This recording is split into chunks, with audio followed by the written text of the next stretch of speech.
what's up, everybody, and welcome to NXT with Najee, a part of the Wrestling Heroes and Insiders podcast. This is Season 2, Episode 7, a.k.a. Episode 27. We are back. We're back.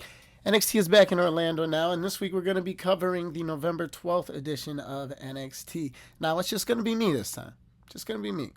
So, we're working on something very, very special for the next couple of episodes, and especially that 1-year anniversary episode. Something really, really huge that myself and the rest of us at the Whip Show are really, really, really excited about. So, as some of you guys may have noticed, this week we started a movement. The Tonga Army is here, y'all. It's official. NXT, we want the Tonga Twins. We need it. Period. It's the best possible move that Shawn Michaels could make in general. They're incredible in the ring. They're great human beings. The women's tag division needs to come back and be there, and they need a dominant force to do so. I mean, look who we just signed. We just signed Lance this week. We've got Jacob there. We've got Tama. We've got Tongaloa. Zilla's definitely on the way. There's no way that's not going to happen. Nia Jax is our women's champion. Tamina does so much work behind the scenes. Naomi's married into the family, but she's still there. I'm going to say it one more time, Sean. Give us the Tonga Twins. We'll be there every week with those signs. We will be there every single week. Let's make it happen. Come on, man. Do it for the people. So, now this week, for all of WWE, not even just NXT, was incredible because the women kicked off the show and headlined the show for all three brands. But tonight was a women's heavy card for NXT for the Black and Silver brand. Now, we're going to start off with match 1. Well, before we get to match 1, I do have to let you know, for those of you that are just now listening, we're not going to cover the promos. We're not going to cover any of the extra stuff that happened outside of the ring. We're just going to stick to the matches, quick recaps, a couple of quick points that I'd like to make, in my opinions, and then we'll get up out of here. So we're going to get to match number 1. Now, match number 1, we got Julia and Stephanie versus Lash and Jakara.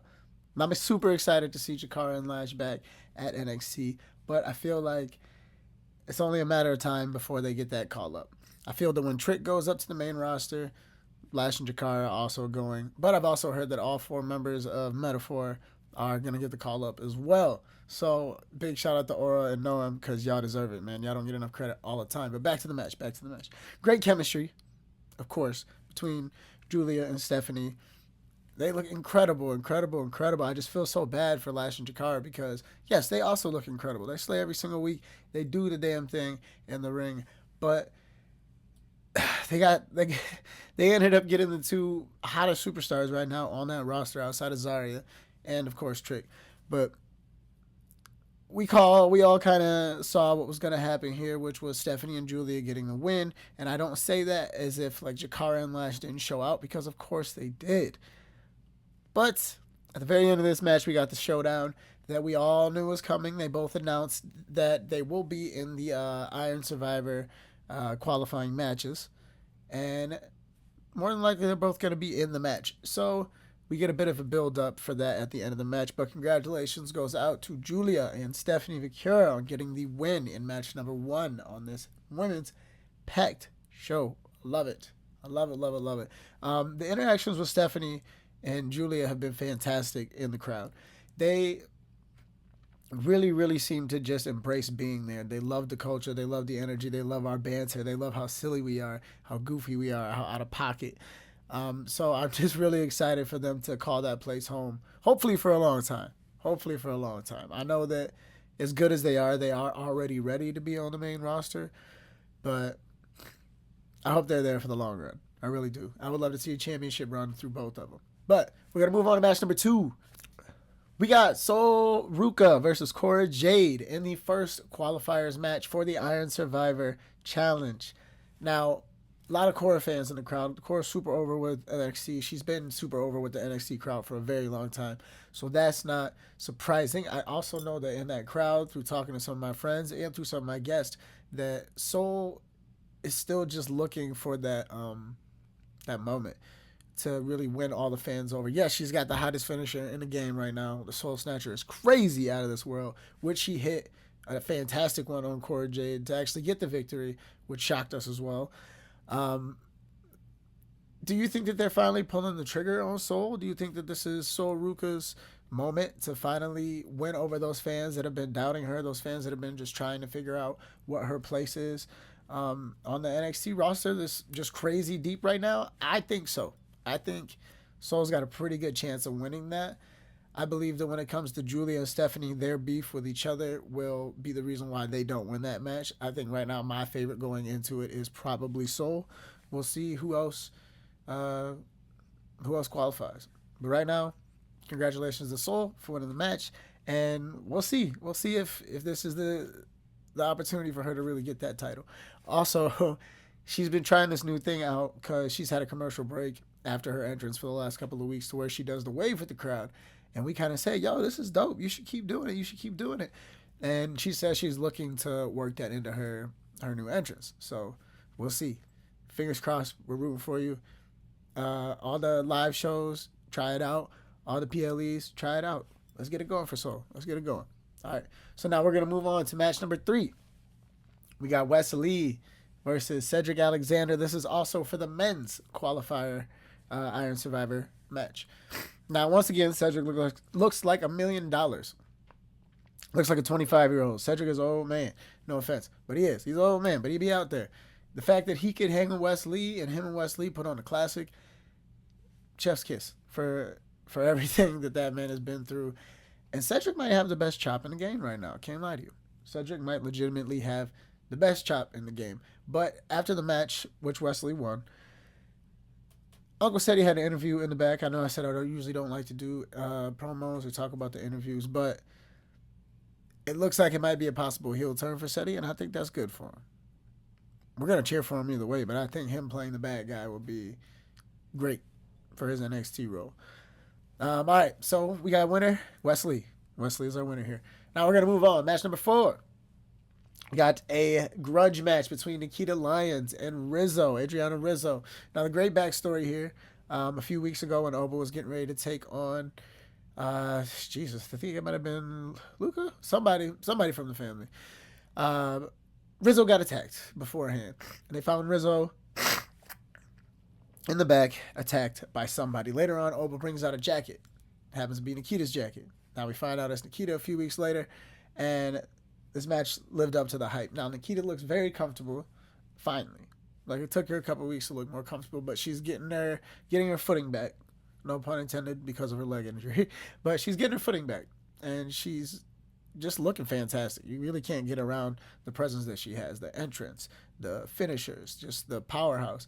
I know a lot of people say that she needs to add some more depth to her moveset, and I agree. I feel like there's a lot of people taking people out with the backsides right now, which we're not against. But I think that she's very talented. She has a lot on her like plate that she can bring to the table. So I would love to see some of that. I know a lot of other people would too. Now, we got to talk about Rizzo's shoe game. Rizzo's shoe game was crazy. Took a couple pictures. Going to show a couple things. It's awesome. Rizzo's good, man. Like, nobody talks about how fantastic she is. I know the IWC, she has a very strong fan base on the internet, but I feel like when you listen to some of these other podcasts and some of these other shows, we're not really giving her as much credit as she deserves. So maybe she needs to break away from the family and do her own thing. Who knows? But at the end of the match, after Nikita gets the win, Rizzo attacks her with a crowbar. So she claims online that she has won the war, even though she lost the fight, which is cool. I get that. I'm interested to see what happens there. I'm interested to see if this Nikita Oba thing plays out that I've been talking about for the last, good Lord, month now. So we'll see. We'll see what's going to happen this coming up Tuesday. Now, moving on to match number 5.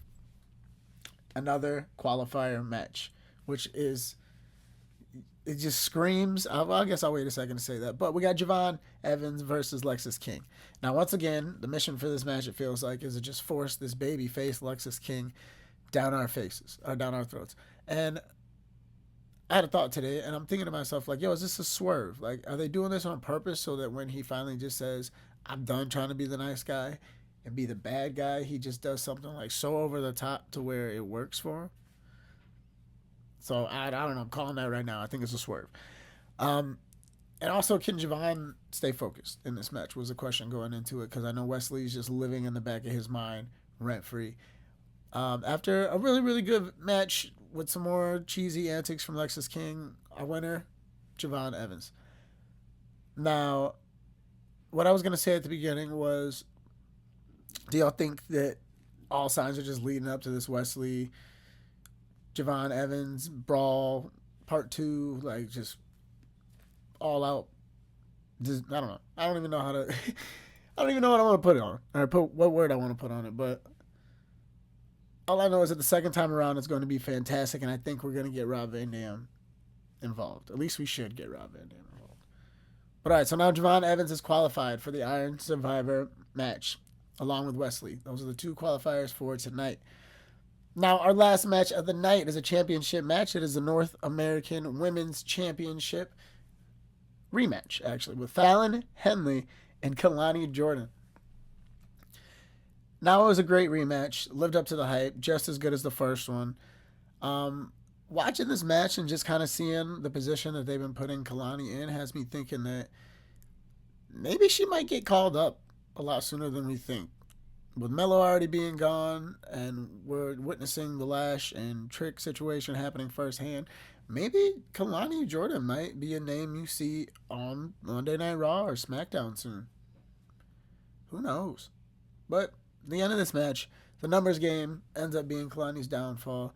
Fatal Influence, Jasmine Nix, JC Jane, they interfere.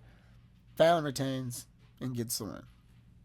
Now, like I said, unbelievable night for women's wrestling on NXT. It really goes to show you just how deep that roster is, just how many amazing things they can put together with the people that they have on that show. But we'll get to that on the next episode, because the next episode is going to be something special. We're not going to recap a show. We're not going to sit there and talk about a PLE or anything like that. We are going to bring in a couple of guests, and we are going to do a top 10.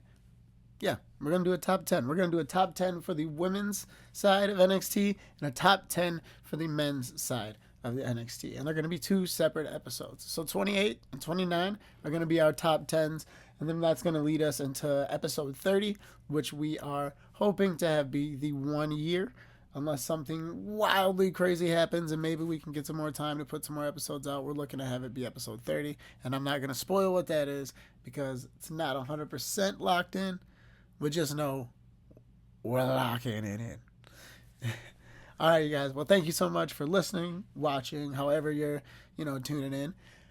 We've also just extended to Texas and the UK now with the Whip Show. So shout out to the team there.